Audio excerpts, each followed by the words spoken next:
ओम नमः सिद्धेभ्यः।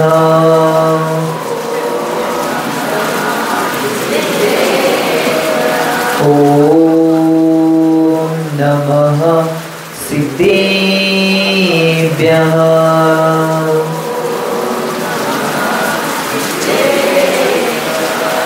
मंगलम भगवान वीरो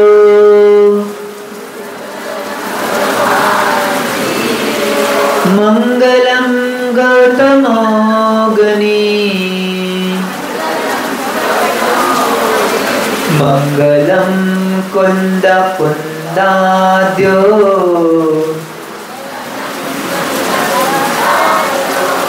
जैन धर्मोस्तु मंगलम सर्वमंगल मांगल्यम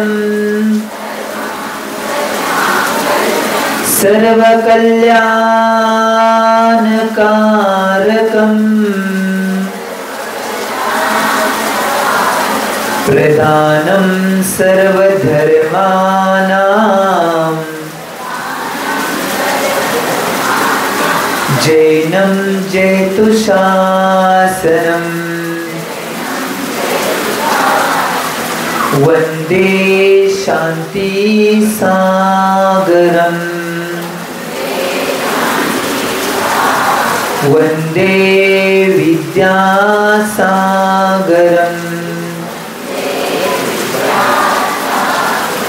वन्दे सन्मति सागरम्। जीवल 24 भगवान की देवादेव मूल नायक 1008 बाल ब्रह्मचारी पार्श्वनाथ भगवान की देवादेव मूल नायक 1008 कुंतुनाथ भगवान की देवादेव मूल नायक 1008 बाल ब्रह्मचारी मल्लीनाथ भगवान की सिद्धांत शास्त्र की आचार्य भगवान श्री जिनसेन स्वामी की 20वीं सदी के प्रथमाचार्य चतुर्थी समाधि सम्राट गुरुनाम गुरु आचार्य शांति सागर जी महाराज की संत शिरोमणि आचार्य गुरु श्री विद्यासागर जी महाराज की प्रातस्मरणीय शांत मूर्ति वासरत्नगर आचार्य गुरु श्री सन्मत सागर जी महाराज की नव दीक्षा गुरु युवा स्मरण कांति रत्न आचार्य गुरु श्री चंद्र सागर जी महाराज की परम पूज्य आचार्य गुरु श्री समय सागर जी महाराज की अहिंसामय विश्व धर्म की उत्तम क्षमा धर्म की लोक पुरुष विजय शंकर जी गुरुदेव की भव्य जी हो। आज या दशलक्षण महापर्वातील प्रथम दिवस उत्तम क्षमा आणि संस्कार महामहोत्सव याचा सुद्धा प्रथम दिवस याच्या माध्यमातून आज युती संस्कार इथं पार पडत आहे। आज या वर्ष कालामध्ये 3 वेळा दशलक्षण आणि षोडशकरण पर्व येते। भाद्रपद माघ आणि चैत्र या 3 महिन्यामध्ये दशलक्षण आणि षोडशकरण महापर्व येते। परंतु या भाद्रपद मधील दशलक्षण आणि षोडशकरण महापर्वाला एवढं महत्त्व का आहे याचं मूळ कारण आचार्य भगवंत ग्रंथामध्ये सांगतात की ज्यावेळी काळाचा अंत होतोय आणि षष्टम काळच्या शेवटच्या समयाला षष्टम काळ असतोय त्यावेळी शेवटच्या समयाला 6 महिने बाकी असताना 7 प्रकारच्या कुवृष्टी होतात। त्या जाळाच्या असतील, विषाच्या असतील, दुर्गंधित वायू असेल, अशा 7 प्रकारच्या वायू होत असतात आणि त्याच्या माध्यमातून किंवा वर्षा याच्या माध्यमातून ही सगळी पृथ्वी फक्त शाश्वत तीर्थ 2 तेवढे आहेत ते शिल्लक सोडून बाकीची सगळी पृथ्वी तहस नहस होते। त्यामध्ये जी तीर्थंकरांची जन्मभूमी आहे ती अयोध्या आणि जी तीर्थंकरांची मोक्षभूमी आहे ती सम्यक चिकरजी सोडून बाकीची सगळी पृथ्वी तहस नहस होते। आणि यानंतर काल परावर्तित होतोय आणि त्याच्या आधी या 7 प्रकारच्या कुवृष्टी होत असताना जे या पृथ्वी तलावर 72 जोडपी पुण्यशाली आहेत त्या पुण्यशाली जोडप्यांना सौधर्मिंद्र काय करतोय इथनं या जमिनीवरनं उचलतोय आणि वर सुमेर पर्वतच्या गुंफ्यामध्ये नेऊन ठेवतं. आणि ज्यावेळी ह्या 7 प्रकारच्या कुवृष्टी झाल्यानंतर ही सगळी पृथ्वी तहस नसन झाल्यानंतर त्यानंतर 7 प्रकारच्या सुवृष्टी होतात. त्यात दूध, तूप, दही, सुगंधित वायू, सुगंधित पाणी, चंदन या सगळ्या प्रकारच्या 7 प्रकारच्या सुवृष्टी झाल्यानंतर त्यावेळी पृथ्वीचं सृजन व्हायला चालू होते. म्हणून आपल्या भारतवर्षामध्ये म्हटलं जाते की मेरी देश की धरती उगले सोना, बरोबर. आणि त्याच्या पुढे जाऊन एका गाण्यामध्ये असं म्हटलं जाते की माझा देश असा आहे की त्या देशामध्ये दुधाच्या आणि तुपाच्या बी नद्या वाहतात. ही याच्या माध्यमातून म्हटले जाते. आणि ज्यावेळी या 7 प्रकारच्या सुवृष्टी झाल्यानंतर त्या 72 जोडप्यांना इंद्र सुमेर पर्वतच्या गुंफ्यातून खाली घेऊन येतोय. आणि खाली घेऊन आल्यानंतर ज्यावेळी पृथ्वीचं सृजन काल परावर्तन झाल्यानंतर झाले, ते पृथ्वीचं सृजन झाल्यानंतर त्या 72 जोडप्यामधील ती मनुष्याची जोडपे आहेत ते पहिला सम्यक शिखरजीवर जाऊन पहिला ज्या दिवशी चरण पादुकांचा अभिषेक करतात तो पहिला दिवस म्हणजे उत्तम क्षमा दिवस. म्हणून या भाद्रपद महिन्याला एवढं महत्व आहे की या महिन्यामध्ये जास्तीत जास्त तप, व्रत, संयम, नियम आदी पाळले जातात आणि हे पूजन वगैरे केले जातात. त्याचं मूळ कारण हे आहे. आज आम्ही सुद्धा दशलक्षण महापर्वातील या पहिल्या पर्वाला सुरुवात केलेली आहे उत्तम क्षमाच्या माध्यमातून. आज क्षमा धर्म आम्ही ओवाळला आणि त्याच्या माध्यमातून आमच्या शक्तीला अनुसरून जसं आम्हाने उपास जमेल किंवा त्याग जमेल किंवा संयम जमेल त्या संयमाचं पालन करून आम्ही व्रत करण्याचा प्रयत्न करलोय. परंतु एक गोष्ट लक्षात घ्या, या भाद्रपद महिन्याला का महत्व आहे याच्या मूळ कारण सृष्टीचं सृजन झाल्यानंतर भगवंतांची पहिली पूजा आणि पहिला अभिषेक चरणाचा कुठं केला जाईल तर या दिवशी केला जातोय. म्हणून या भाद्रपद महिन्याला जास्त महत्व आहे. म्हणून या महिन्यामध्ये भद्र परिणाम ठेवून जेवढ्या धर्माचं पालन करता येईल तेवढं करणं आवश्यक आहे म्हणून आचार्य भगवंतांनी ग्रंथात सांगितलं. एक गोष्ट लक्षात घ्या, आज दुसऱ्या सत्रामधील संस्कार महोत्सवामधील पहिले संस्कार आपण पार पाडत आहोत ते युवती संस्कार. आम्ही आमच्या जीवनामध्ये चिंतन करणं आवश्यक आहे.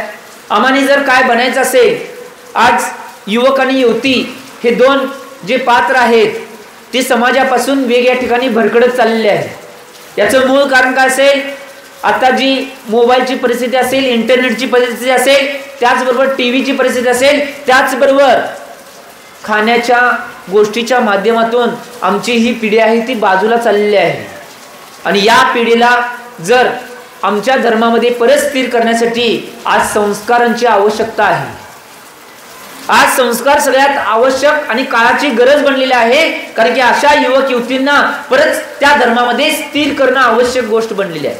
एक गोष्ट लक्षात घ्या, मी युवकांची व्याख्या करत असताना ऐलक अवस्थेमध्ये काही शब्द लिहिले होते की खरा युवक कोण आहे. युवक या शब्दामध्ये त्यामध्ये युवती सुद्धा येतात आणि युवक सुद्धा येतात. त्या युवकामध्ये 3 शब्द येतात, यु, व आणि क. यु याचा अर्थ आहे युधिष्ठ, व याचा अर्थ आहे वशिष्ठ आणि क याचा अर्थ आहे कर्ण. ज्या युवक युवतींच्या जवळ युधिष्ठिराची धर्मपारायणता, ज्या युवक युवतींच्या जवळ वशिष्ठाची ज्ञानोपासना आणि ज्या युवक युवतींच्या जवळ कर्णाची दानशूरता आहे तोच खरा युवक आहे आणि तोच खरी युवती आहे.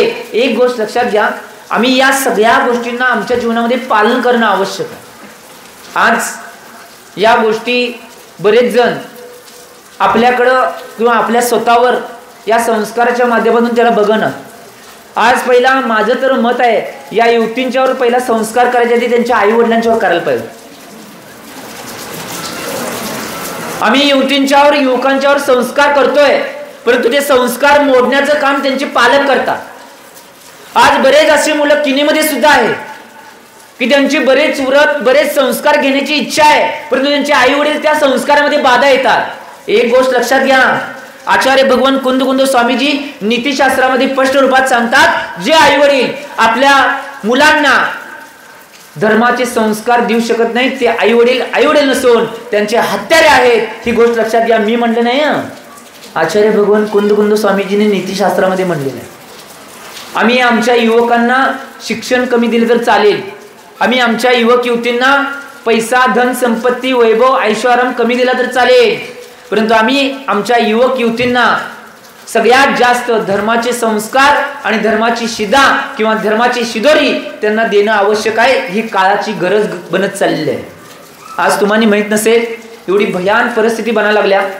आज जर मेट्रो सिटीमध्ये गेला, आम्ही महाराज अवस्थेत सुद्धा गेलोय आणि पूर्वाश्रमीच्या अवस्थेमध्ये बी बऱ्याच मेट्रो सिटींना भेटलो आहे. बऱ्याच मेट्रो सिटीतलं बघितलंय वातावरण. आज तर अशी परिस्थिती आहे, मेट्रो सिटींची परिस्थिती अशी आहे, आज मेट्रो सिटीमध्ये युवक युवतींना नोकरीसाठी सुद्धा पाठवणं भयंकर बनलेलं आहे. युवक गेला तर युवतीच्या माध्यमातून हरण केला जाणार आहे आणि युवती गेली तर युवकांच्या माध्यमातून हरण केली जाणार आहे. ही गोष्ट लक्षात घ्या. मी म्हणून स्पष्ट माझ्या स्टेजवरून मी स्वतः बोलतोय, मी पहिल्यापासून आणि आतापर्यंत ज्यावेळी या क्षेत्रामध्ये आलोय तेव्हापासून युवतींच्या नोकरी करण्यामध्ये सगळ्यात जास्त विरोध माझा आहे. त्याचं मूळ कारण काय असेल? आज ही संस्कारांची बिघडलेली परिस्थिती. आज तुम्हाला माहित नसेल, आज तुमच्या समोर सांगाले 3 कायदे तर एवढे धुमाकूळ घालत आहेत. आज एक लव जिहाद, त्याच्या पुढे जाऊन मी स्पष्ट रूपाने सांगवले, त्याच्या पुढे जाऊन मेरी किस्मस, हे तुम्हाला माहित नाही, बऱ्याच जणांना यातल्या गोष्टी माहित नाहीत. आणि त्याच्या पुढे जाऊन द केरळा स्टोरी एक पिक्चर आलता आता, तो कायदा तुम्हाला माहिती आहे, मी सांगण्याची आवश्यकता नाही, तुम्ही सगळं बघताय करताय. हे 3 कायदे असे आहेत की आज समाजाला, समाजातल्या युवतींना बिघडवण्याचं काम हे 3 कायदे करत आहेत. आमच्या जर मुलींना वाचवायचं असेल तर त्यांच्याजवळ एक शस्त्र देणं आवश्यक आहे. ते धर्मरूपी शस्त्र आहे. ते जर शस्त्र त्यांच्या हातामध्ये दिलं तर कोणताही जगातला युवक त्या युवतींना कधी किंवा त्या युवतींच्याकडे कधी वाईट नजरेनं बघू शकणार नाही. ते शस्त्र तुम्ही त्या युवतींच्या हातात देणं आवश्यक आहे. आज एक परवा घडलेली सत्य कथा तुमच्या समोर मी मांडतो. तुमच्या शेजारी इथनं फक्त 28 किलोमीटर अंतरावर एक शहर आहे. त्या शहराचं नाव आहे ईश्वरपूर, म्हणजे त्याला दुसऱ्या नावामध्ये म्हणतात इस्लामपूर. ओरिजिनल नाव धर्माच्या शास्त्रामधले त्याचं नाव आहे ते ईश्वरपूर आहे, परंतु काही राज्यांनी त्याला जिंकल्यावर त्याचं नाव बदलून इस्लामपूर असं नाव केलं. त्या नगरातली एक कन्येविषयी घडलेली एक सत्य कथा तुमच्या समोर सांगतो. युवती आणि युवतींच्या आई वडिलांनी, आजी आजोबांनी कान उघडे ठेवून ऐका. ही सत्य घडलेली कथा तुमच्या समोर. आता फक्त 6 महिने त्याला होऊन गेलेले आहे. एक युवती, ती युवती नोकरीनिमित्त मुंबई या सिटीमध्ये गेली होती आणि मुंबई या सिटीमध्ये गेल्यानंतर एका मुलगाशी त्या मुलगीचे जास्तीत जास्त कॉन्टॅक्ट होऊ लागले आणि कॉन्टॅक्ट होऊ लागल्यानंतर ती मुलगी त्या मुलग्याच्या पूर्णपणे आहारी गेली आणि तिनं ठरवलं की मी लग्न केलं तर त्याच मुलाशी करीन. आई वडिलांना इकडे सांगून टाकलं, परंतु आई वडील पूर्णपणे विरोधात होते. कारण याचं मूळ कारण की मुलगीनं जो मुलगा निवडला होता तो मुलगा किंवा त्या मुलग्याचा धर्म आई वडिलांना आवडता नव्हता. तरी सुद्धा आई वडिलांच्या गोष्टी नाकारून ती मुलगी त्या मुलग्याबरोबर पळून गेली. सत्य घडलेली घटना आहे. आणि ही घटना कुणाकडून ऐकलेली नाही, कुणाकडून सांगितली नाही, त्या मुलगीनं स्वतः पुस्तक रूपामध्ये लिहिलेले आहे. आज या फक्त 6 महिन्यामध्ये महाराष्ट्रामध्ये आणि दक्षिण भारतामध्ये सगळ्यात जास्त कुठलं पुस्तक विकलं असेल तर या मुलगीची जी कहाणी आहे ती सगळ्यात जास्त या दक्षिण भारतामध्ये खपणारं एकमेव पुस्तक म्हणून परवा त्याला अवॉर्ड मिळालेला आहे. म्हणून मी सांगालोय. आणि माझ्या हातात एका ब्रह्मचर्याने ते पुस्तक दिलं की महाराज हे पुस्तक वाचा. आज युवक युवतींना हे सांगणं आवश्यक आहे. आज मुलींना तर हे आवर्जून सांगणं आवश्यक आहे. आणि ती मुलगी त्यामध्ये पळून गेल्यानंतर त्या मुलग्याला, कारण की मुलग्यानं पहिला सगळं काही सांगितलेलं, मी हे करत नाही, मी ते करत नाही, मी अमुक करत नाही, मी सगळं तू सांगल तसं वागतो. आणि तिथं ज्यावेळी ती मुलगी गेल्यानंतर मुंबईच्या एका क्षेत्रामध्ये मुलगी गेल्यानंतर त्या मुलगीला जो मुलगा सांगितलं होतं त्या सगळ्या विपरीत घटना तो मुलगा करत होता. आता मुलगीची तिथं अडचण होऊ लागली. 2 वेळा मुलगीने तिथं पळण्याचा प्रयत्न केला, परंतु ज्या एरियामध्ये मुलगी गेली होती त्या एरियामध्ये पळून येणं 3 काळामध्ये शक्य नव्हतं. 11 ते 12 किलोमीटरचा एरिया पूर्ण त्या समाजाने वेढलेला एक मुंबईतला एरिया आहे. तिथं आता कॅबिनेट महाराष्ट्र राज्याचे मंत्री जायचे असले तर त्यांना परमिशन घ्यावी लागते. ही परिस्थिती आता सुद्धा आहे. आता भारत स्वतंत्र भारतातली गोष्ट सांगावी आणि इथं मुंबईतली केंद्रीय कॅबिनेट मंत्री जरी आले, फक्त एक पंतप्रधानांना तेवढं काही बाधा नाही, परंतु पंतप्रधान कधी गेलेच नाहीत. असा तो एरिया, त्या एरियामध्ये ती मुलगी अडकली. परंतु तिने धीर सोडला नाही, पुरुषात सोडला नाही, काही करून इथनं मला बाहेर निघायचं आहे. आणि योगायोगानं बरेच काय वेळेला ती काय सामान खरेदी करायसाठी बाजारात आली. त्यावेळी तिने प्रयत्न केले की तिथनं मला पळून यायचं आहे. परंतु प्रत्येक वेळा एवढ्या यातना, नरक यातना, ती जर सगळी कहाणी सांगत बसलो तर ह्यातली प्रत्येक महिला आणि प्रत्येक युवती रडेल. अशा यातना ती स्वतः मुलगी त्या आपल्या शब्दामध्ये तिनं लिहिलेले की नरक यातनांच्या वरच्या यातना त्या कांडामध्ये तिनं सहन केल्या होत्या. की कुठल्या गोष्टींचं पालन नाही, कुठल्या गोष्टी नाही, रोज मारहाण, रोज सगळ्या वेगवेगळ्या गोष्टींची सगळी तिथं गोष्टी तिला बघायला मिळायच्या. आणि त्या गोष्टींना त्या मुलगीची आता भावना बनलेली की मी आत्महत्या करावी. परंतु एक दिवस काय झालं माहिती का, एक दिवस बाजारामध्ये फळ आणि भाज्या आणायसाठी ती मुलगी गेली होती. त्यांचाच एरिया बाजाराचा. परंतु योगायोगानं तिच्या पहिल्याच्या जीवनातील पूर्वाश्रम नाही, आम्हाला सवय झाली पूर्वाश्रम म्हणायची, म्हणजे महाराजांच्या पहिल्याची अवस्था म्हणजे पूर्वाश्रम. आता ती मुलगी पहिल्या अवस्थेमध्ये ज्यावेळेस शाळेमध्ये होती, तिचा एक वर्गमित्र होता आणि तो योगायोगानं SP या पदावर होता. आणि तो बाजारपेठेमध्ये मुलगी गेल्यानंतर त्या जो वर्गमित्र होता तो भेटल्यानंतर तिनं फक्त एका चिठ्ठीवर 2च शब्द टाकले, दुःख, नरक, यातना, एवढी चिठ्ठीवर टाकली. आणि त्या मुलग्याच्या जाता जाता बेल्टमध्ये ती चिठ्ठी टाकली. आणि बेल्ट इथं जे असतं तुम्हाला माहिती आहे, जाता जाता तिनं बघितलं सुद्धा नाही, फक्त तिच्या ह्याच्यातनं कापडातनं तेवढं तो मुलगा दिसत होता, कारण त्या मुलग्याला ती मुलगी दिसत नव्हती. हे टाकल्यानंतर आता ज्यावेळी त्यानं घरात गेल्यानंतर कपडे काढायला प्रयत्न केला त्यावेळी ती चिठ्ठी पडली. आता त्याने चिठ्ठी बघायची म्हणून चिठ्ठी काढल्यानंतर ती चिठ्ठी वाचली. मी दुःख आणि नरक यातना सहन करता ही चिठ्ठी वाचल्यानंतर आपापच त्या सुप्रिटेंडंट पोलीस असणाऱ्या मुलग्याच्या डोळ्यातून आपाप पाणी यायला लागलं. त्यानं शहनिशा चालू करायला गेली की हे अक्षर कुणाचं आहे. आणि शहनिशा केल्यानंतर त्याला लक्षात आलं की हे अक्षर आहे ते माझीच वर्गमित्र ही जी मुलगी आहे तिचे जे अक्षर आहेत. ही शहनिशा झाल्यानंतर आता त्याच्या लक्षात आलं की ही मुलगी ह्या एरियामध्ये आहे, म्हणजे निश्चित रूपानं दुःखामध्ये आणि संकटामध्ये फसलेली आहे. एक दिवस काय झालं, तो रोजच्या रोज दिवसभर त्या क्षेत्रामध्ये जिथं त्याला चिठ्ठी मिळाली होती, त्याला वाटलं कुठल्या क्षेत्रामध्ये, त्या क्षेत्रामध्ये तो मुलगा दिवसभर पोलीस असून सुद्धा फिरायला लागला. आणि योगायोगानं शुक्रवारच्या दिवशी ती मुलगी परत बाजारामध्ये आली होती. आणि त्या दिवशी त्या मुलग्याला, ज्यावेळी ती मुलगी आली, त्या मुलगीनं त्या मुलग्याला बघितलं होतं, कारण की कपडे होते. त्यावेळी तिनं काय केलं, आपला जे कपडे होते ते कपडे काढले, वरचे फक्त सांगाले लक्षात आले तुमच्या, सगळं सांगू शकत नाही. काढल्यानंतर ज्यावेळी त्या मुलग्यानं बघितलं, त्या मुलग्यानं बघितल्यानंतर तिच्याबरोबर जो व्यक्ती आला होता त्या व्यक्तीला काहीतरी कामानिमित्त तिकडे नेलं. आणि तिकडे नेल्यानंतर त्या मुलग्यानं लगेच त्याला बेशुद्ध पाडून तिथं पाडलं आणि त्या मुलगीला तिथनं उचलून घेऊन आला. आणि डायरेक्ट अशा ठिकाणी येऊन तो थांबला मुलगा की त्या जागेची माहिती कुणालाही नसावी अशा ठिकाणी येऊन थांबला.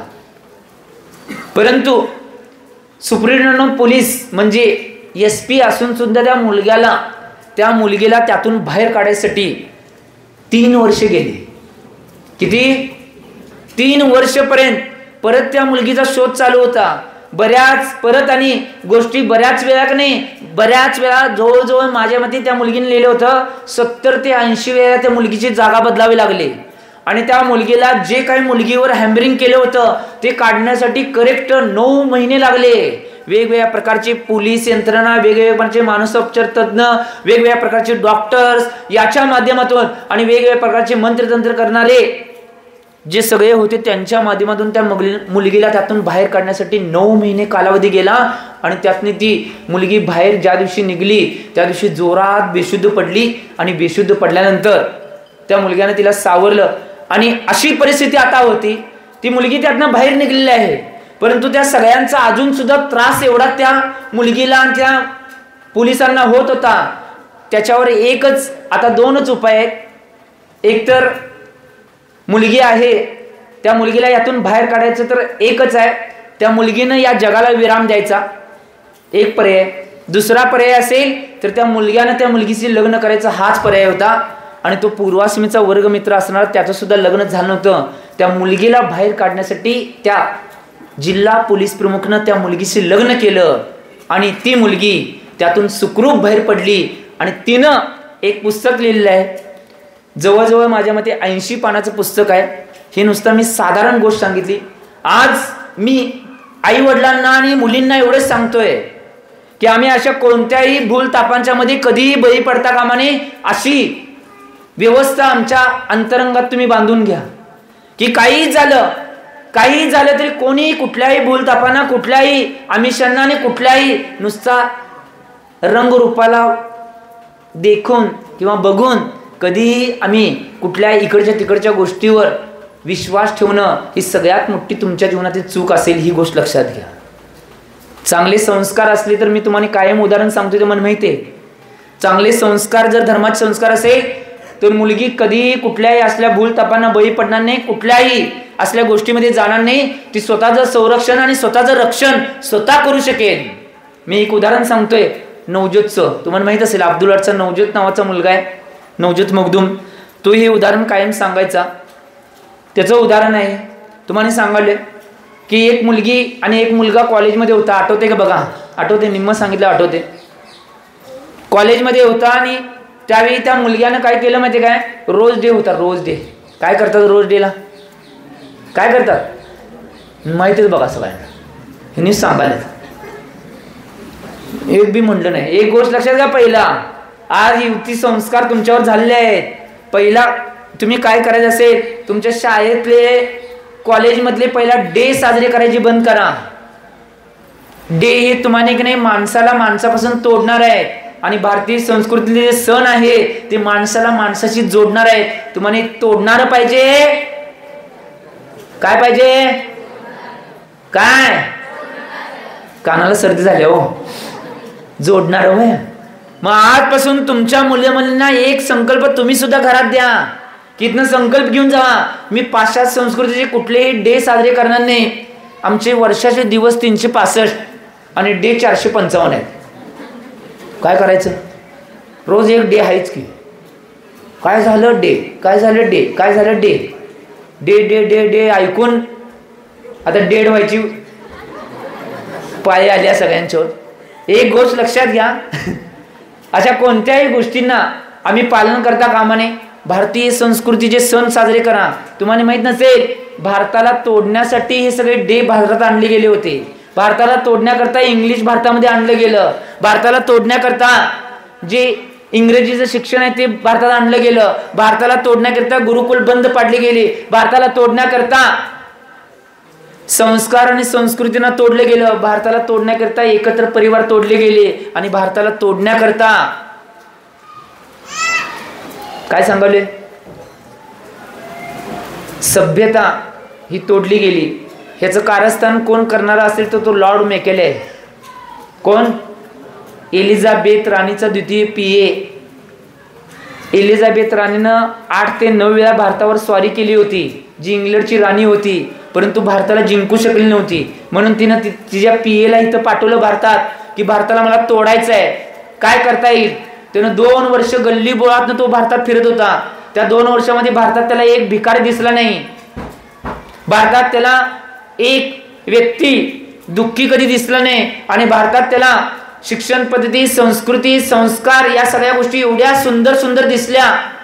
त्यानं 2500 पानांचा बायोलॉजा एलिझाबेथ राणीला लिहिला. इथनं 2 वर्षाचा अभ्यास पूर्ण झाला की जर भारताला तोडायचं असेल तर ह्या गोष्टी पहिल्या तोडायला पाहिजेत. त्यामध्ये 6 गोष्टी सगळ्यात महत्त्वपूर्ण होत्या. पहिला काय असतील तर भारताचं काय तोडायचं असेल तर पहिला शिक्षण प्रणाली तोडून काढा म्हणून सांगितलं होतं. त्यावेळी तो ज्यावेळी भारतात फिरत होता त्यावेळी नुसता भारतामध्ये 8000 गुरुकुल होते. किती? 8000 गुरुकुल होते. आणि 8000 गुरुकुलच्या माध्यमातून हे सगळं भारताची शिक्षण व्यवस्था चालू होती. दुसरं, भारतामध्ये जे शिक्षण पद्धती होती ती सगळी शिक्षण पद्धती त्यांच्या मातृभाषेवर होती. ते पहिला तोडण्यासाठी सांगितलं. मातृभाषेचं जे प्रेम आहे ते प्रेम तोडून काढला तर भारतातले लोक बाजूला होतील, ही दुसरी गोष्ट मांडली. तिसरी गोष्ट मांडली की काय, यांची जी मातृभाषेची शिक्षण पद्धती आहे तोडून काढून त्यांना इंग्रजीचे शिक्षणचे वेड लावा, म्हणजे संस्कार आणि संस्कृती आपोआप नष्ट होते. कारण की जे तुमचे मातृभाषेतले जे शिक्षण आहे त्या शिक्षणामध्ये नीतिमूल्यांचे शिक्षण आहे, संस्कार आहेत. इंग्रजीमध्ये नीतिमूल्यांचा एक तर तास घेतला जातोय तरी आम्ही चाललोय स्टँडर्ड व्हायला. म्हणून काय स्टँडर्ड होणार आहे आम्ही कुणास ठाऊक. आई वडिलांना वाटते इंग्रजीमध्ये माझा मुलगा मुलगी शिकते म्हणजे लेट स्टँडर्ड होणार आहे. गुगल बाबा उघडून बघा जरा.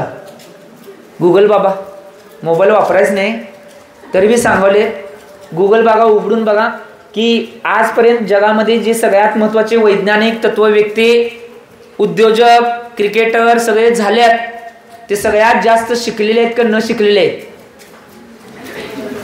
आणि त्यात बी डिवायडेशन करा. जे शिकलेले आहेत त्यामध्ये मातृभाषेमध्ये शिकलेले किती आहेत आणि इंग्रजीमध्ये शिकलेले आहेत जरा काढून बघा, तुम्हाला कळेल. 90% हे सगळे मोठे व्यक्ती आहेत ते सगळे मातृभाषेमध्ये शिकलेले, त्यातले 60% लोक हे न शिकलेले आहेत. तुमच्या भारतामध्ये सगळ्यात श्रीमंत व्यक्ती जे बनले धीरूभाई अंबानी, हे फक्त त्यांचं शिक्षण किती होतं, 6वी होतं. 6वी किती. जे आता दुसऱ्या उद्योगाच्या माध्यमातून टाटा उद्योग समूह ज्याने निर्माण केला त्यांचं शिक्षण किती होतं माहिती आहे तुम्हाला, 9वी. आज हे सगळे त्यांच्या सगळ्या संस्था आणि सगळी त्यांची उद्योग व्यवस्था सगळी जगामध्ये टॉप लेवल आहे. आणि जे सगळे शिकलेले आहेत ते आज नुसता पानं नटबोल्ट दुसऱ्याच्या खुर्चीखाली अंडरखाली काम करत निवांत बसल्यात. किती, 15,000, 12,000, 9,000, 8,000, लयत लय 20,000. आणि जे मातृभाषेमध्ये शिकलेले आहेत सर्वे करून बघा जरा, कळेल तुम्हाला. तुमच्या नुसतं गावाचा सर्वे करा कळेल, लय लांबचं करू नका. किनी गावचा नुसतं सर्वे करून बघा, या गोष्टी किती कुठं दूर जातील. मला हे सांगायचं आहे, एक हे सगळं तोडण्यासाठी निर्माण केलं होतं. तिसरी व्यवस्था होती सामूहिक परिवार, जो भारतामध्ये एक भारताची सगळ्यात मोठी व्यवस्था होती. ते तोडण्याचं काम कुणी केलं, त्यांनी केलं. त्याच्या पुढे जाऊन काय तोडण्यात, संस्कार आणि संस्कृती हे तोडण्यासाठी डे आणले गेले. हे गोष्ट लक्षात घ्या. आणि तुम्हाला हे पत्र बघायचं असेल, पहिला हे आपल्याला माहीत झालं केव्हा, ज्यावेळी हायकोर्टचे जज आचार्य भगवान विद्यासागर महाराजांना रामटेकमध्ये भेटायला आले त्यावेळी 2200 पानाचा बायोलॉजा त्यांच्या पुढं आचार्य महाराजांच्या पुढं त्या जजनी ठेवला आणि सांगितलं की हे सगळ्यात मोठं षडयंत्र आपल्या देशाविषयी रचलं होतं म्हणून आपला देश 150 वर्ष पारतंत्र्यामध्ये गेला. आणि त्यांनी हे सगळं बायोलॉजा घातल्यानंतर पहिली सुरुवात केली ती ईस्ट इंडिया कंपनीची स्थापना करून या भारताला तोडण्यासाठी. तिथनं मसाल्याची कंपनी काढून थोडं हे सगळं कालवत गेले आणि आमची माणसं त्याला भुलत गेली आणि आमचा देश पारतंत्र्यामध्ये 150 वर्ष त्यांनी आपल्यावर राज्य केलं. आणि स्वतंत्र होऊन किती वर्ष झाले आता, किती झाले, 75 पार झाले काय, झाले की. तर 75 पार झाले तरी सुद्धा आम्ही ते सोडायला तयार. म्हणून आचार्य भगवान विद्यासागर महाराजांनी प्रतिभास्थलीची स्थापना, पूर्णाईची स्थापना, हातकर्गीची स्थापना आणि त्याच्या पुढे जाऊन सगळ्यात महत्वाची स्थापना काय असेल, दयोदय नावाची गोशाला. या 4 अनुसंधान केंद्रांना महत्व का दिलं आणि त्याच्या पुढे जाऊन उत्कृष्ट अशा मंदिरांची निर्मिती करण्याचं पान, एक मंदिर 1,500 कोटी रुपयाचं आहे. ते का केलं, याचं मूळ कारण आहे की हे सगळे जे तोडण्याचं काम केलं होतं ते परत जोडण्याचं काम करून आमचा भारत परत महासत्ता बनेल यासाठी आचार्य भगवंतांनी मांडलेला. परंतु कोण, नुसता आचार्य भगवंतांना आम्ही नमस्कार करणार, पाया पडणार, हो आचार्याचे नाव घेणार, जयकारा घालणार, त्यांच्या तत्वांना पाळणार नाही. तुम्हाला अधिकार नाही आचार्य भगवंतांना नमस्कार करायचा. जे कोण त्यांची तत्व पाळत असतील, जे त्यांनी मांडलेले मुद्दे जर आपल्या जीवनामध्ये आचरणात असेल, त्यांनाच तो अधिकार आहे त्यांचं पूजन करण्याचा, त्यांचं नमस्कार करण्याचा आणि त्यांना जीवनामध्ये आपला गुरु मानण्याचा अधिकार त्यांनाच आहे. बाकीच्यांना 3 काळामध्ये अधिकार नाही. आम्ही जर पाळत नसेल तर नुसतं म्हणायचो मला नमस्तो, मी इथनं नाही MP जाऊन हे प्रवचन सांगितलं होतं. MP वाले सगळे डोळे मोठे करून बघायला. त्यावेळी एका दिवसामध्ये हातकरघा असेल, पूर्णाच्या वेगवेगळे प्रोडक्ट्स असतील, हातकरघ्याच्या साड्या असतील आणि वेगवेगळे प्रोडक्ट्स असतील. एका दिवसामध्ये फक्त 21 लाख रुपयाचा माल खपला होता. कुठल्या क्षेत्रात होतो माहिती आहे? जिथं पूज्य आता न्यू आचार्य म्हणजे नवीन आचार्य समय सागरजी महाराजजी आणि प्रमाण सागर महाराजजी यांची भेट ज्या ठिकाणी झाली आणि त्यावेळी पोलीस प्रकरण झालं, आठवते का? कुठलं क्षेत्र? कुणाला आठवण आहे काय? कुणाला माहिती आहे? खजुराव नाही, अभ्यास तुम्हानी घरपाठ. तर हुडकून काढून मला उद्या सांगा. आपला विषय चालाय युवतींचा, की या सगळ्या गोष्टींना निर्माण करायचं असेल तर आमच्या युवतींना तळापासून पहिला मजबूत करणं आवश्यक आहे. मी ह्याचं उदाहरण सांगत होतो. तिथनं गाडी आपली बाजूला गेल्या, अजून तिथंच आहे नवज्योतचं. 2 मुलगा आणि मुलगी कॉलेजमध्ये होते आणि कुठला डे होता, तिथनं गाडी बाजूला गेल्या. रोज डे म्हणा, फुल डे म्हणा, फुल डे हाफ डे बी असते, तर फुल डे म्हणा. तर तो डे होता आणि त्या मुलग्यानं काय केलं माहिती का, एक सुंदर असं गुलाबी कलरचं कमळ त्या मुलगीला नेऊन दिलं. मुलगी होती किनीची. एक काय केली, एक कानाखाली लावली. लावल्यानंतर तो मुलगा रडा लागला. कानाखाली 4 बोटं उठली होती आणि किनीची मुलगी आहे. आता युवती संस्कार झाल्यात नाही ना, त्यामुळं 4 बोटं उठली होती. रडत रडत त्या मुलगीला म्हणतोय की माझं प्रेम आहे म्हणून हे की नाही, मी कमळ दिलं नव्हतं गुलाबी कलरचं, माझ्या पक्षाचे चिन्ह कमळ आहे म्हणून मी दिलं होतं. ती मुलगी सुद्धा युवती संस्कार केलेली होती, तिच्यावर चांगले धर्माचे संस्कार होते. ती मी तर कुठं मारलंय, माझ्या पक्षात चिन्ह आहे म्हणून दिलंय. जर मुलगी संस्कारित असेल, तिच्यावर धर्माचे चांगले संस्कार झाले असेल, तर कुठल्याही क्षणाला, कुठल्याही वळणावर आणि कुठल्याही स्थितीला मुलगी जाऊन दे, त्या मुलगीचं संरक्षण करण्यासाठी ती स्वतः आपल्या पायावर उभी आहे आणि स्वतः ती संरक्षण करू शकते. म्हणून त्या मुलींच्यावर धर्माचे संस्कार करणं आवश्यक आहे. आम्ही जर ह्या गोष्टी केल्या तर, आज एक गोष्ट लक्षात घ्या, आज सगळी एवढी भयान परिस्थिती आहे. आज तुम्ही अशा दुर्गम ठिकाणामध्ये जात नाही म्हणून तुम्हाला माहित नाही. आज ज्यावेळी मी सन्मती वात्सल्य पदयात्राच्या माध्यमातून श्रवणबेळगोळचं दर्शन करायला गेलतो, तुम्हाला माहित असेल, बऱ्याच जणांना माहित होतं की बरीच जी सगळी टीम, कधी तर तुमच्या समोर ती टीम येणार आहे सोडा, कारण की सन्मती वात्सल्य पदयात्रेचा सत्कार समारोह किनीतच पार पडणार आहे या चातुर्मासात. काय भिऊ नका, सगळी टीम येत्या, कोण कोण आहेत चेहरे कळतात तुम्हाला. त्यांचा सत्कार समारंभ, एक महासत्कार समारंभ आमच्या सन्मती वात्सल्य पदयात्रा सेवा समितीच्या माध्यमातून होणार आहे. ती टीम तुमच्या समोर येईल की सेवा आणि भक्ती कशा पद्धतीनं करायची असे टीम येणार आहे एकत्र. ज्यावेळी पाठशाळेच्या राज्यस्तरीय स्पर्धा असतील त्यावेळी तुमच्या समोर ती टीम येईल. आणि मला सांगायचं एक, एवढी दुर्गम परिस्थिती त्या भागामध्ये आहे. योगायोगाने मी सौंदा मठापर्यंत विहार करत गेलो. आता त्यावेळी बरीच लोक किनीतले सुद्धा आलते, सर आलते बघा श्रवणबेळगोळमध्ये. बऱ्याच ठिकाणी बरेच किनीतले लोक सुद्धा भेटायला आलते तिथं, वाटेत इकडं तिकडं. मुलं बी बरीच आलती किनीची विहारमध्ये बऱ्याच वेळा. तर सौंदा मठात गेल्यानंतर तिथले जे स्वामीजी आहेत, त्या स्वामीजींनी मला सांगितलं की महाराज तुमच्यावर युवकांची टीम चांगली आहे. आजपर्यंत एवढे महाराज येतात, एवढ्या महाराजांच्यावर युवकांची टीम आणि ती बी फ्री ऑफ चार्ज काम करणारी आजपर्यंत कधी बघितलं नाही. मग मला महाराज बोललेत म्हटलं चांगलं वाटलं. महाराजांनी काय सांगितलं म्हणजे एवढी मोठी टीम आहे तर तुम्ही काय करा माहिती काय, कर्नाटकच्या कोकणातून जावा. आजपर्यंत 75 वर्षाच्या इतिहासामध्ये या भागातून महाराज जाणारे कोण अजूनपर्यंत नाहीत. 75 वर्षाच्या मागे बरेच महाराज गेले होते. एक महाराज निम्म्यातनं गेला आणि निम्म्यातनं आत वळले, कारण की त्यांच्यावर दगडफेक झाल्यावर. तुमच्यावर मुलांची टीम आहे, तुम्ही जावा तिकडे. मला बी वाटलं जरा अशी दुर्गम क्षेत्र असतील तर बघायला काय हरकत आहे, कारण की माझी इच्छा काय होती माहिती काय, त्या तीर्थयात्रेमध्ये सगळ्यात जास्त जेवढे चतुर्थकालीन आणि त्याच्या आधीच्या 1700, 1800, 1000, 1500 वर्ष झालेल्या ज्या मूर्त्या आहेत त्यांचं दर्शन करायची माझी इच्छा लई आणि त्यांचा अभिषेक आणि शांतीदार करायची माझी इच्छा मनात लई होती. मी स्वीकारलं ते. महाराजांना म्हटलं महाराज मी ठीक आहे इकडे जातो, काय व्यवस्था लागली तर मदत करा म्हटलं. महाराज म्हणते ठीक आहे, काय लागेल ते सांग. आणि योगायोगानं आम्ही गेलो. जिथनं सौंदामठ पार झाल्यानंतर सिद्धापूरपासून खाली गेरोसप्पा म्हणून एक क्षेत्र आहे. भारतातलं सगळ्यात उत्कृष्ट जिनालय म्हणून त्या जिनालयांची नोंद जैन इतिहासामध्ये होते. चतुर्थमुख मंदिर, एकमेव भारतातलं चतुर्मुख मंदिर ते गेरोसप्पाचं आहे. चारही वेगवेगळ्या भगवंतांच्या मूर्त्या आहेत. आणि त्या गेरोसप्पामध्ये खरोखर फक्त मीच होतो म्हणून गेलो. दुसरे कुठले महाराज असते तर पोचले असते की नाही मला वाटलं नाही. फक्त 45 किलोमीटरचा नुसता घाटच होता. किंग कोब्रा वगैरे सगळे प्राणी तिथं त्या घाटात, त्या ह्याच्यात जंगलामध्ये. आणि काय झालं, जाताना एक सांगतो प्रसंग पहिला आणि मग पुढे गेरोसप्पाकडे जातो. मला सांगायचं आहे म्हणून सांगायला.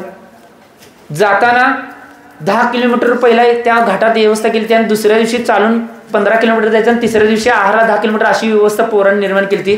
आणि त्या घाटात रेंज कुणालाच नव्हती. आम्ही काय करत होतो, गुगलवर मॅपवर जी मॅसेज पडले सन्मती वात्सल्य पदयात्रा ग्रुपवर तेवढा मॅसेज बघत जायचं आणि तिथं जाऊन थांबायचं. आम्ही गेलो चालत चालत, जरा लवकर जाऊया म्हणून फास्ट. आता घाट पार करायचा आहे आणि जरा घाटात जरा उत्साह होता. पार करत गेलो आणि 10 किलोमीटर 11 किलोमीटर जाऊन थांबायचं होतं. 24 किलोमीटर जाऊन आम्ही तिथे थांबलो आणि ते रेंज येईना म्हणून तसंच थांबलो. आणि तवर जरा पुढे गेलो तवर बघतोय की नाही ही सगळी जी आमची टीम आहे ती वासाला बसले तिथं. आता मला काय कळना हे काय तर झाले एवढंच माहित. तिथं बसलो. मग बसल्यानंतर त्यांना विचारलं, महाराज 11 किलोमीटर व्यवस्था केली आणि तुम्ही 35 किलोमीटर पुढे कशाला आले? त्या दिवशी संध्याकाळपर्यंत सकाळपासून 35 किलोमीटर चालून पुढे आलतो आम्ही. आणि आल्यानंतर अशी परिस्थिती, आता तिथं कुठलं घर नाही काय नाही, सगळं जंगल, सगळ्या दिशेनं नद्या आणि सगळीकडं घाट आणि सगळा डोंगर. आणि एकच सारखं ऐकून होतं की त्या जंगलामध्ये किंग कोब्रा आहे. तुम्हाला ऐकलं कसं वाटते हो? मी काय राहिलाच नसतं सोडा, ऐकून होतं. आता काय बघायचं? मग पोरांनी इकडं तिकडं आसपास बघितलं, एक रस्ता कुठं नव्हता. सगळी इकडं घाट, इकडं डोंगर आणि इकडं दरी, दुसरं काही नाही. आणि जिथं ते जेवायला बसले तिथे एक रस्ता होता. मग पोरांना म्हटलं त्या रस्त्यानं वर जाऊन बघा. वर गेल्यानंतर त्यांना एक शिव मंदिर मिळालं. शिव मंदिर मिळाल्यानंतर आम्ही निर्णय घेतला की त्या शिव मंदिरच्या बाजूला बरोबर एक फॉरेस्ट ऑफिसचं नुसता बांधलेलं, त्याला काय कडनं छतबीत काय नव्हतं, नुसतं बांधलेलं असतं. असे खांब असतात माहिती की तुम्हाला फॉरेस्टचं, ते होतं. तिथं राहायची सगळं नियोजन केलं आणि तिथं गेलो. सगळी परिस्थिती काय आहे सांगायचं पुढे गेल्यावर सांगतो, हे त्यातनंच सांगणार आहे म्हणून सांगाले. तिथं गेलो आणि तिथं गेल्यानंतर तिथं संध्याकाळी राहिलो आणि ध्यान सामायिक बिमायिक सगळं केलं. तिथं दिवस होता तोपर्यंत लई चांगलं वाटलं. आणि दिवस ज्यावेळी सगळा गेला आणि काळा कुट्ट अंधार पडला का नाही, त्या पक्ष्यांचा किर्र आवाज, पक्ष्यांची चिव चिव आणि अमुक आवाज यायला का नाही, तशी सगळी पोरं भी कापायला चालू. मी तर कोपऱ्यात एका खांब धरून बसलेलो. तिथनं नुसतं असं ती खाली एका नदीमध्ये का नाही काय जण का नाही बॅटऱ्या पाडत होते, तिकडं लक्ष होतं. दुसरीकडे इकडे तिकडे कोण झाड बीड काय बघितलं नाही. मी तिकडंच माझं लक्ष केंद्रित तिथंच केलं, ते एकावर लक्ष केंद्रित. आणि योगायोगानं काय झालं माहिती काय, 8:30 वाजता कोण तर बॅटऱ्या घेऊन हुडकायला आलं तिथं. आम्ही जिथं राहिलो तिथं. आता म्हणलं फक्त सगळ्यांना खुणवून सांगितलं, सगळ्यांनी सल्लेखनाची तयारी ठेवा. मी तर तयार आहे, काय होईल ते सगळं स्वीकारा. शास्त्रीजी आमचे होते, अविनाश शास्त्री शेजारी. सनत, पवित्र दिदींचा भाऊ सनत, तो शेजाऱ्यांनी उदगावचं दर्शन हे काटे घेऊन तिथं आहेतच. आता सगळ्यांनी तयार ठेवली. महाराज ती पोरं म्हणली सल्लेखना घेण्याची काय करणार, आम्ही तयार आहे. ती तिघही दरवाजापाशी काट्या घेऊन तशीच उभारली. काय होईल ते बघतो आम्ही, तुमच्या नुसता एका केसाला बी धक्का लावून देणार नाही. आता सगळी भिलेल्या अवस्थेमध्ये सगळी, आणि 1-2 नव्हती, जो 7-8 बॅटऱ्या पाडत ते शिव मंदिर सगळं हुडकलं. शिव मंदिर झाल्यानंतर आता जरा धक्का वाढायला लागले. शिव मंदिर वाढल्यानंतर त्या फॉरेस्टच्या ऑफिसच्या ह्याच्यावर पायऱ्या चढायला चालू केले. सगळीजण बॅटऱ्या घेऊन पायऱ्या चढायला चालू केल्यानंतर सगळीजण, मी म्हटलं काट्या बिट्या काही उघडायचे नाहीत, शांत नुसतं तुम्ही तसंच उभा राहा, काय होईल ते सहन करायचं आपल्याला. आणि सगळी शांत उभारली. आणि शांत उभारल्यानंतर तिथं आल्यानंतर सगळी पट बॅटऱ्या टाकली आणि पट लांबडे झाले आणि साष्टांग नमस्कार घातला की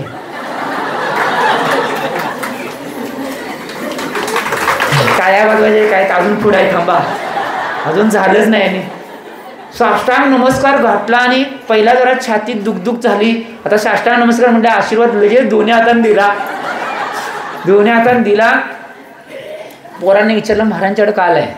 तर काय नाही, ते म्हणले की महाराजांना आम्ही नमस्कार करायला आलोय आणि महाराजांना काय प्रश्न विचारलेला आहे.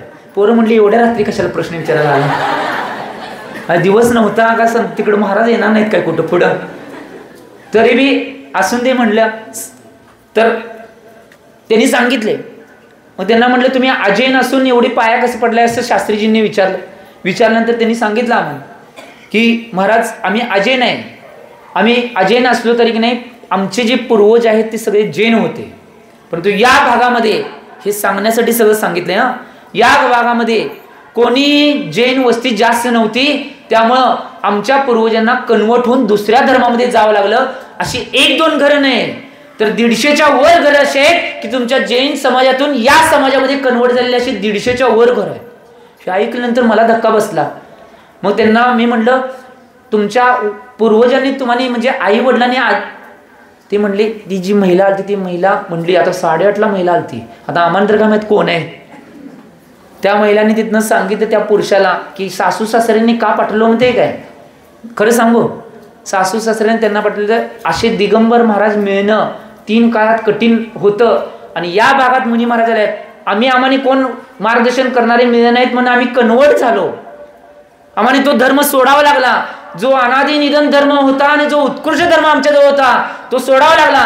परंतु तुम्हाला दर्शन मिळालंय, त्यांचं काहीतरी घ्या आणि त्यांनी काय नियम देतले ते घेऊन या म्हणून ती सगळी दर्शनासाठी आलती. त्यावेळी आम्हाला वाटलं मला हे सांगायचं होतं की आज वेगवेगळ्या भागामध्ये अशी परिस्थिती आहे की जैन धर्माचे जे तत्व आहेत ते तत्व पाळणारे कमी होऊ लागल्यात आणि बऱ्याच जणांचं कन्व्हर्सेशन चालू आहे. त्याला जपण्यासाठी आमच्या धर्माला आम्ही टिकवणं आणि धर्माला प्रभावित करणं किंवा धर्माची प्रभावना वेगवेगळ्या भागामध्ये करणं आवश्यक आहे म्हणून सांगायले की आम्ही आमच्या आत्म्यावर धर्माचे संस्कार तसेच टिकवून ठेवणं आवश्यक आहे. आज सगळ्यांना बरं वाटलं. तुम्हाला माहिती आहे 2 वर्षाच्या मागे इथं मी आलतो कल्याण मंदिर विधान घातलेलं. त्याच्या आधी कुठं गेलतो तुम्हाला माहिती? मी कुठं कोकणामध्ये मी फिरायला गेलो नव्हतो.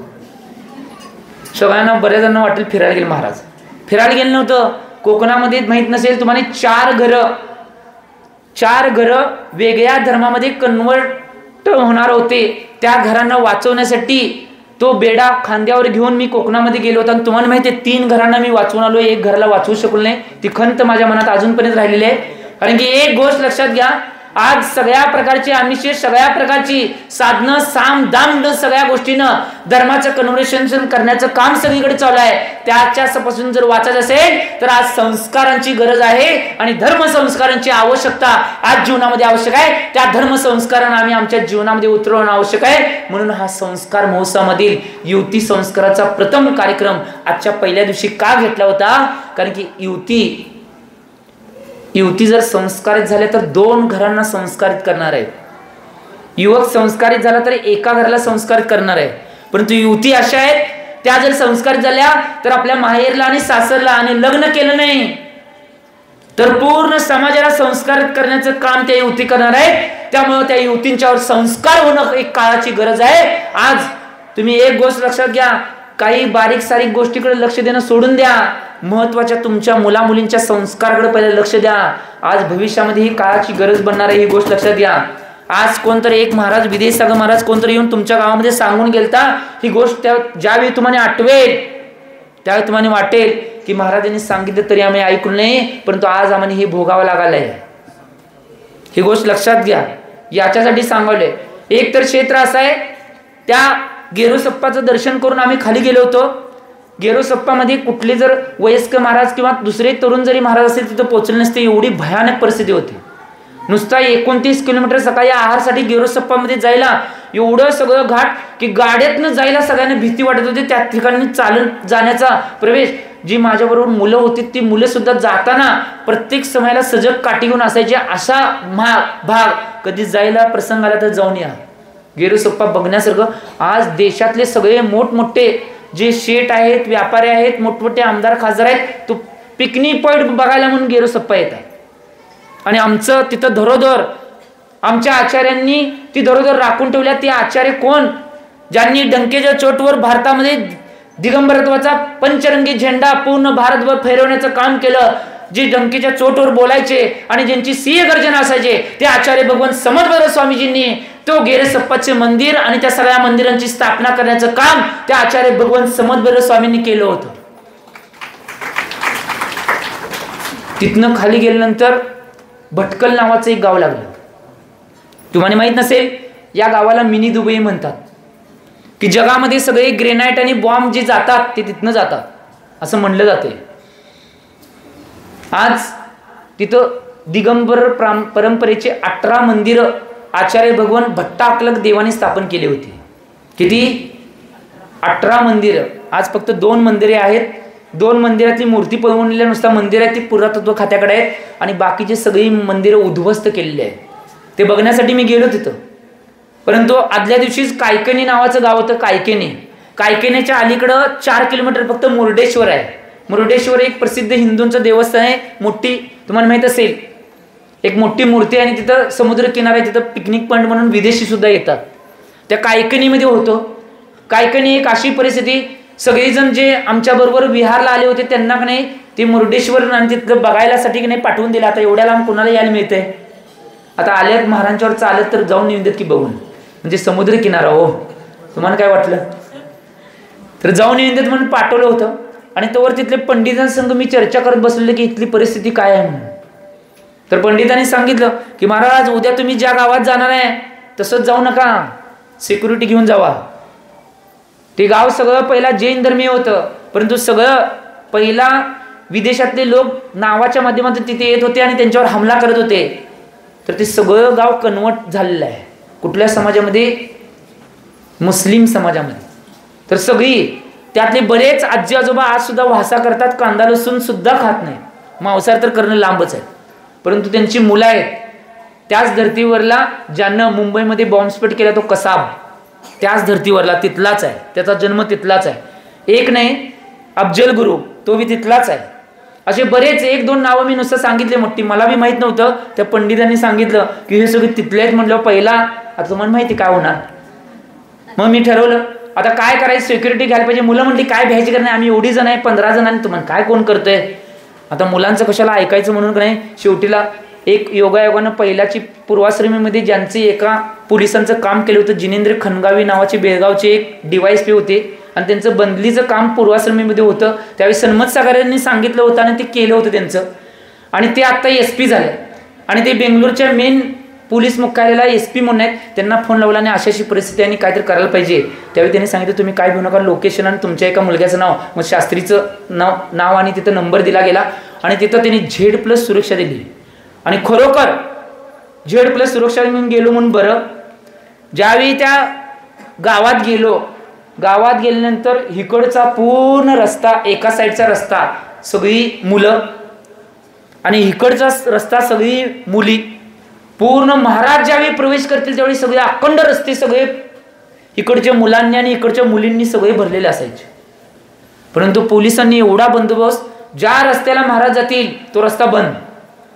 पुढनं सगळे गार्ड, पाठीमानं गार्ड आणि केले आणि तिथनं मग आम्ही दर्शन करून गेलो. तिथं बऱ्याच जैन लोकांना विचारलं की आज परिस्थितीतली कशी आहे. काही नाही म्हणले. आम्ही फक्त काही लोकांनी धर्म टिकवून ठेवायचा म्हणून केलेली किमिया म्हणून हा धर्म टिकून आहे. नाहीतर काही इथली परिस्थिती एवढी बिकट आहे की इथं सांगण्यासारखी गोष्ट काही नाही. फक्त आम्हाला राहायचं म्हणून आम्ही राहिलोय, बाकीचे सगळे आता इथले सोडून दुसरीकडे जाऊन राहिलेले. अशी परिस्थिती आहे. आज आम्ही याच्याकडे कधी बघत नाही. त्या आचार्यांनी आपल्या प्राणांचं, रक्ताचं बलिदान देऊन, त्या श्रावकांनी आपल्या शरीराचं बलिदान देऊन आपल्या धर्माला वाचवण्याचं काम केलंय. त्या संस्कारांना जीवित ठेवण्याचं आणि ती धरोहर आपल्या खांद्यावर घेऊन पुढे नेण्याचं काम कुणाचं असेल तर आमचं आहे. ते आम्ही पुढे जाऊन घेण्याचं काम करणं आवश्यक आहे. तुमच्या जीवनामध्ये एक संकल्प घ्या. आज इथनं उत्तम क्षमा धर्मा दिवशी क्षमाचं बोलायचं राहून दे. क्षमा काय सांगालोय, क्षमाचं जेवढं बोलणार आहे त्याच्यापेक्षा तुमच्या स्वतःला तुम्ही क्षमा करा. आज का मी माझ्या जीवनामध्ये जोपर्यंत जिवंत आहे तोपर्यंत माझ्या धर्माची प्रभावना आणि धर्म वाढवण्याचा प्रयत्न जीवनामध्ये करीन. एवढी तुमच्या अंतरंगाला क्षमा मागून हे एक संकल्प घ्या. आजचा उत्तम क्षमा धाम पार पडलेले निश्चित रूपाने सार्थक होईल. ही गोष्ट लक्षात घे. आमचा जर धर्म, श्रावक श्राविका आणि धर्माचे संस्कार हे राहिले नाही तर 3 काळामध्ये धर्माचं पालन तुम्ही करू शकणार नाही, ही गोष्ट लक्षात घ्या. त्यामुळं आमच्या जीवनामध्ये वेळ कोणासाठी थांबत नाही. सोडा. पुढचा विषय आहे, आजचा जो विषय आहे उत्तम क्षमा. माझ्या भाषेमध्ये मी स्पष्ट रूपात सांगतोय की कुणाविषयी काही राग द्वेष क्रोध झाले तर त्यांची क्षमा मागणे म्हणजे ही क्षमा आहे. परंतु अंतरंगामध्ये कोणतेही राग द्वेषाचे भाव न आणणे ही उत्तम क्षमा आहे. ही गोष्ट लक्षात घ्या. आम्ही याचं चिंतन करणं आवश्यक आहे आणि या गोष्टीचं पालन पोषण जेवढं करता येईल आमच्या अंतरंगापासून तेवढं आम्ही करणं आवश्यक आहे. एक उदाहरण आचार्य महाराज कायम सांगायचे. एक मुलगी, तीच लग्न झाल्यावर महिला बनली आणि एका घरामध्ये असताना ज्यावेळी ती घरातलं काम करत होती, एक साधू, जे साधू होते ते साधू भिक्षाम देई म्हणून तिच्या दारामध्ये आले. तिने सांगितलं भिक्षा काय देणार नाही, तुम्ही पुढे जावा. तरी सुद्धा ते साधू आले नाहीत. भिक्षाम देई म्हणले. एकदा सांगितलं की नाही पुढे जावा म्हणून, एवढं म्हणली तरी साधू तिथंच थांबले. आणि साधूंनी काय म्हणलं, भिक्षाम देई अनेकदा म्हटल्यानंतर तिला एवढा राग आला. त्या रागाच्या भरामध्ये तिने काय केलं माहिती आहे, ती फरशी पुसत होती. ते फरशी पुसणारं जे पोतेर आहे ते साधूंच्यावर फेकून मारलं. फेकून मारल्यानंतर ते काय झालं, साधूंच्या डोक्याला लागून पायावर पडलं. पायावर पडल्यानंतर साधूंनी काय बोललं नाही, ते पोते घेतले, ते डोक्याला लावले आणि घेऊन गेले. आता त्या महिलेला काय कळना, मनात विकल्प चालू झाला की मी पोतेरे फेकून मारलं साधूंना क्रोधामध्ये आणि ते डोक्याला लावून घेऊन गेले. आता तिला कामात मन लागना. संध्याकाळच्या वेळेला नवरा आला. तिकडं नवरा आल्यानंतर नवऱ्याला त्या महिलेनं सांगितलं की असं एक साधू आलते आणि त्याने 2-3 वेळा मागितल्यानंतर मला राग आल्यानंतर मी काय केलं, पोतेरी फेकून मारला आणि त्या साधूंनी डोक्याला लावून ती पोतेरी घेऊन गेली. अगं तुला काय कळतंय की नाही, तुझ्या घरात काय कमी होतं वे? एखादी भाकरी आणि भाजी काय तर त्या साधूला दिली असेल तर 3-4च घरं साधू ते मागतात आणि दुसऱ्या कुठल्या घरातलं काही स्वीकारत नाहीत, असे ते साधू होते. आणि तू असं केलीस वे, बघूया चल ते साधू काय करल्यात. त्यावेळी आता नवरा पुढं आणि बायको पाठीमागनं चालले आहेत. ते साधू तिकडं काय केलं म्हणजे तवर हिने अजून जायच्या आधी साधूने काय केलं, ज्यावेळी ते सकाळी गेले होते त्यावेळी त्यांनी स्वच्छतेने नदीमध्ये जाऊन त्यांनी पोतं धुतलं होतं आणि तिथं त्यांच्या आश्रमात येऊन त्यांनी पोतं फाडून त्याचे वाती केल्या होत्या आणि त्या पंथीमध्ये वाती घालून संध्याकाळच्या वेळेला ते आरती करायला थांबणार होते. त्यावेळी ते नवरा तिथं येऊन बसला आणि बायको बी पाठीमागे येऊन बसली. त्यावेळी ते आरती करल्यात की हे भगवान, मी तुमची आरती करले याचं मूळ कारण कोण असेल तर ती महिला आहे जिनं मला पोतर दिलं. तिच्या मनामध्ये चांगल्या ज्ञानाचा प्रकाश पडून दे म्हणून मी आरती करले, असे म्हणून ते आरती करले. दोघे बी नवरा बायको आले आणि त्या साधूंच्या पायात पडले. या पायात पडले आणि क्षमा मागू लागले. आमच्याकडून सगळ्यात मोठी चूक झाल्या. आम्ही ज्यावेळी अशा घटना घडतोय त्यावेळी घटना होतात, परंतु त्यावेळी नंतर या गोष्टीचा पश्चाताप होऊन काही उपयोग नाही. एक गोष्ट लक्षात घ्या, शिव खेरा नावाचे उत्कृष्ट लेखक आहेत. त्यांचं जगातलं सगळ्यात महान पुस्तक जे बेस्ट सेलर म्हणून झाले आय कॅन विन, मी विजेता होणार, हे सगळ्यात जास्त जगात पुसलेलं पहिल्या नंबरचं पुस्तक आहे आय कॅन विन. त्यांनी एक उदाहरण सांगतात कायम. आम्ही आमच्या जीवनात त्या उदाहरणाला घेणं आवश्यक आहे की एक मुलगा होता आणि तो मुलगा लय वाईट वागत होता. तुम्हाला माहिती आहे आता. आणि काय झालं, तो मुलगा वाईट वागत होता आणि तो वाईट वागत होता म्हणून काय झालं माहिती काय, त्याची आजी, आता गावात महाराज आलते चातुर्मासला, महाराजांच्याकडे घेऊन गेले आजी. आणि ज्यावेळी मध्यावर शेवटला चातुर्मास आला तर तवा घेऊन गेली. आधी अजून पोचलेच नव्हते त्यांनी धर्मापर्यंत. घेऊन गेल्यानंतर महाराजांना सांगितलं आजीनं की असं असं हे लय वांडपणा करतोय, लय वाईट वागतोय आणि याला समजावून सांगा. महाराजजी काय म्हटले माहिती का त्या मुलग्याला, मी तुला काही समजावून वगैरे सांगणार नाही, फक्त मी एक काम सांगणार ते तू काम करणार काय. तो मुलगा काय म्हटला माहिती आहे, महाराज तुम्ही काय बी सांगा ते काम करायला मी तयार आहे, तुमच्यासाठी काय पण. तो मुलगा म्हणाला मी नाही. का, आता त्या आजीला वाईट वाटलं, महाराजांना समजावून सांगायला, महाराज काय समजावून सांगा सोडून एक काम सांगायला.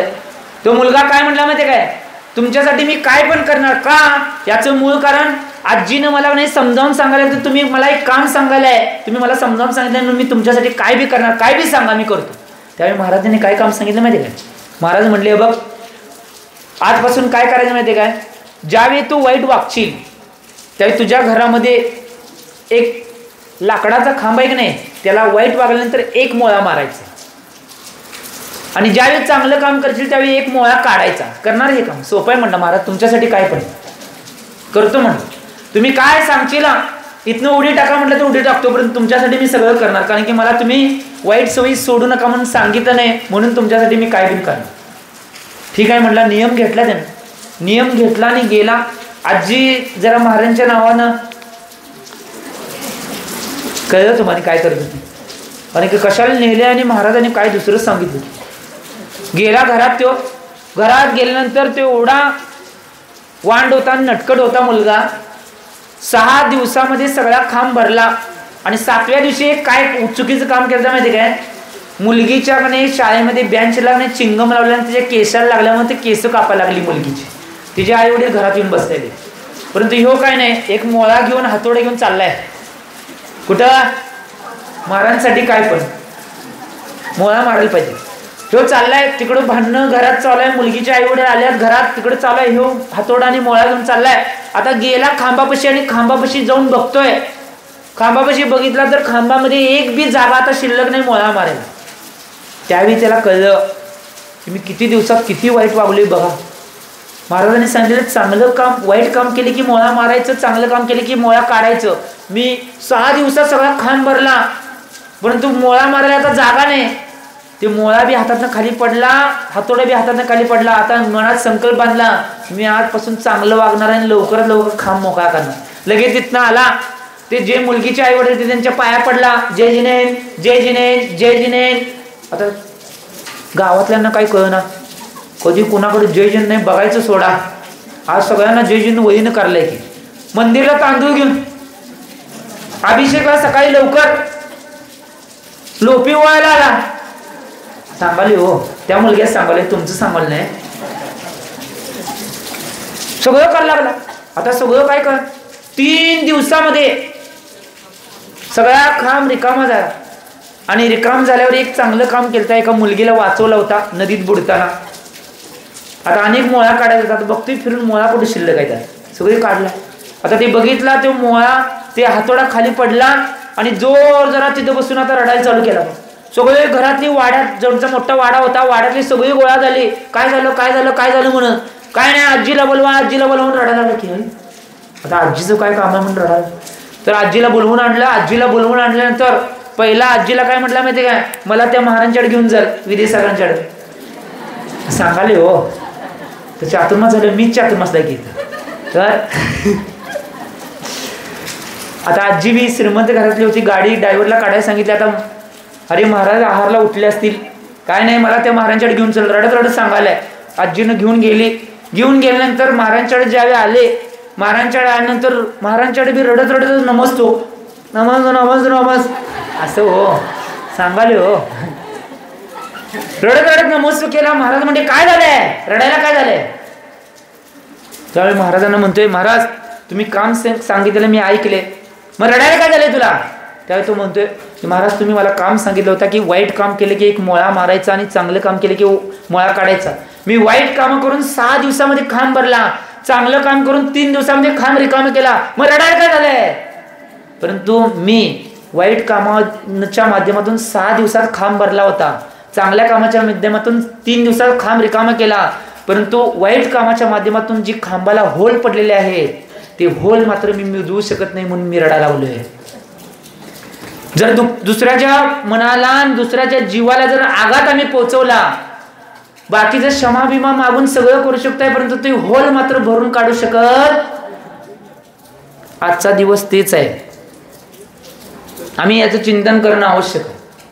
आम्ही याचं चिंतन करणं आवश्यक आहे की आम्ही सगळ्या गोष्टी करतोय त्यावेळी आमच्या अंतरंगाला विचारायचं आम्ही काय काय गोष्टी करतोय. आई जाणे बाप आणि मन जाणे पाप.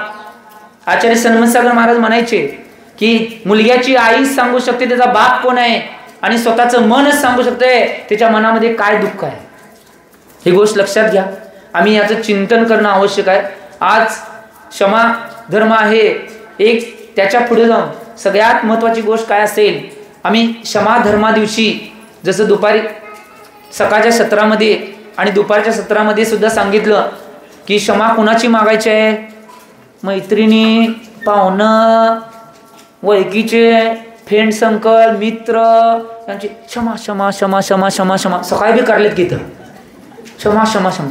अरे त्यांची क्षमा मागायची नाही, ज्यांच्याविषयी वैरत्व निर्माण झाले, वैर निर्माण झाले, ज्यांच्याविषयी भाव बिघडल्या त्यांची क्षमा मागायची. ही गोष्ट लक्षात घ्या. आम्ही काय करतोय? आम्ही स्वतः तिळगुळ द्यायला गेलो तर फक्त पाहुणांच्या आत, वळकीच्या घरात, जे वळकीचे आहेत जेवढी जेवढी पाहुणं, निम्म खायचं निम्म द्यायचं. सोनं वाटायला गेलं की तसंच की जाताय, तसं करायचं नसतंय. होय म्हणाले हे हुशार. वर्षातून 3-4 वेळा येते. आता एक आज एक आले आणि 11व्या दिवशी एक आहे. कुठलं? क्षमावाणी. आम्ही महत्वाची गोष्ट या गोष्टी करणं आवश्यक आहे. जेवढ्या प्रमाणात आम्हाला मागता येईल तेवढ्या जणांची ती क्षमा मागणं आवश्यक आहे. आणि एक गोष्ट लक्षात घ्या, पहिला काय करायचं असेल तर आमच्या जीवनामध्ये क्रोधाचा लवलेश येऊन द्यायचं नाही आणि होल कधी पाडायचा प्रयत्न करायचा नाही. ही गोष्ट लक्षात घ्या. होल पडलं की मुजवायचं अवघड आहे. मोळं काढचीला मारचीला हो लई सोपं आहे. खांबावर मोळं मारायचं आणि काढायचं लई सोपं आहे, परंतु होल मुजवायचं लई अवघड आहे. ही गोष्ट लक्षात घ्या. जीवनामध्ये जरी कोणत्या गोष्टी प्रसंग प्राप्त झाले असतील तर त्या सगळ्या परिस्थितींना विसरून तुम्ही तुमच्या जीवनामध्ये पहिला सगळ्यात महत्त्वाचे मला सांगायचे, भावाभावांच्यात जर वैर झाले असेल तर पहिला मिटवून टाका. मैत्रिणींच्यात वैर झाले असेल मिटवून टाका. आई वडिलांच्यात, मुलग्याच्यात, आईच्यात. आज बऱ्याच गावात मी बघतोय, एका गावामध्ये एक मुलगा आणि आई अशी 40 वर्ष मुलगा आणि आई बोलत नव्हते. परंतु ज्या दिवशी प्रवचन झालं, ज्या दिवशी काय काय गोष्टी सांगितल्या गेल्या, त्या दिवशी संध्याकाळी त्याच्या मनामध्ये वाटलं की गेला आणि रडत रडत आईचे पाय धरून क्षमा मागितला आणि आई संग बोलायला त्या दिवशी चालू केला. त्या दिवशी तो म्हणला, महाराज की माझ्या जीवनामध्ये सगळ्यात मोठा प्रसंग आज कुणी दिला असेल तर तुम्ही माझ्या जीवनामध्ये सगळ्यात मोठा प्रसंग दिलाय की माझ्या ज्या आईवरचं प्रेम जे हेकड बनलं होतं ते हेकड प्रेम तुम्ही वात्सल्य रूपामध्ये परावर्तित करण्याचं काम कुणी केलं असेल तर तुम्ही केलाय. म्हणून आम्ही आमच्या जीवनामध्ये असे कोणतेही वैर आणि क्रोध कधीही ठेवायचे नाही. सगळ्यांची क्षमा मागून सोडून टाका.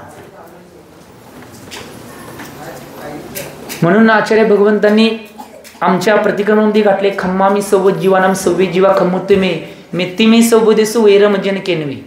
ही गोष्ट लक्षात घ्या. आम्ही आमच्या जीवनामध्ये या गोष्टीचं पालन जेवढ्या रूपामध्ये करता येईल तेवढं करण्याचा प्रयत्न करा आणि तुमच्या जीवनाला एक उत्कृष्ट जीवन बनवण्याचा प्रयत्न करा. मी जाता एवढेच भाव करतो, मानव जीवन मिला है बेस्ट उसे मत जन दो वेस्ट. मानव जीवन मिला है बेस्ट उसे मत जन दो वेस्ट. पाप को दो रेस्ट अपने आप की कर लो टेस्ट. पाप को दो रेस्ट अपने आप की कर लो टेस्ट. तभी हम सबको मिलेगा मोक्ष का एवरेस्ट. तभी हम सबको मिलेगा मोक्ष का एवरेस्ट. जो बोलो आचार्य भगवान श्री सन्मत सागर जी महाराज की. लो कुछ विजय सागर जी गुरुदेव की. लो जयकारा गुरुदेव का. पूजन व्यवस्थेने अपने विसर्जन होंगे.